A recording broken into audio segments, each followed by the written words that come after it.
أحدث تلك الفتاوى كانت لأحد الدعاة المسلمين في أوروبا، والتي حرم فيها على النساء والفتيات ملامسة بعض أنواع الخضروات والفاكهة مثل الموز والخيار، بدعوى أنها ربما تؤدي إلى إغوائهن.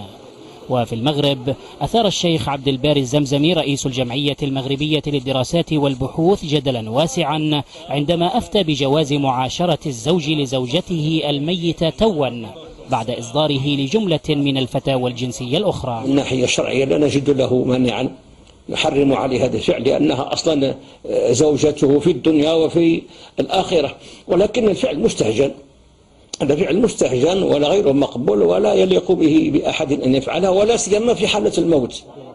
وفي الصومال أصدرت حركة الشباب المجاهدين خلال شهر رمضان الفائت فتوى بتحريم أكل السمبوسة، بدعوى أنها تحتوي أضلاعا مسيحية تشبه أضلاع الثالوث المقدس المسيحي. يعني لا يجوز لأن هؤلاء يفسد الحياة السياسية في مصر. وسياسيا أفتى الشيخ عمرو السطوحي رئيس لجنة الدعوة الإسلامية بالأزهر في حوار مع صحيفة روز اليوسف مطلع نوفمبر بعدم جواز تزويج أي مصري ابنته من أعضاء الحزب الوطني الفاسدين. وسبقه الشيخ الراحل عماد عفت أمين عام الفتوى بدار الإفتاء المصرية بتحريم التصويت لفلول الحزب الوطني المصري.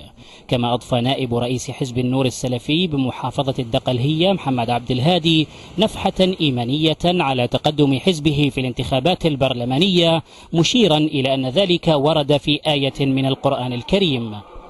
لكن خلقها بلحم وعظم وأحل لنا طعمتها. وفي مصر أيضا أجاز الداعية المصري محمد الزغبي في يونيو الماضي للمسلمين أكل لحوم الجن إن تمكنوا من ذلك طبعا.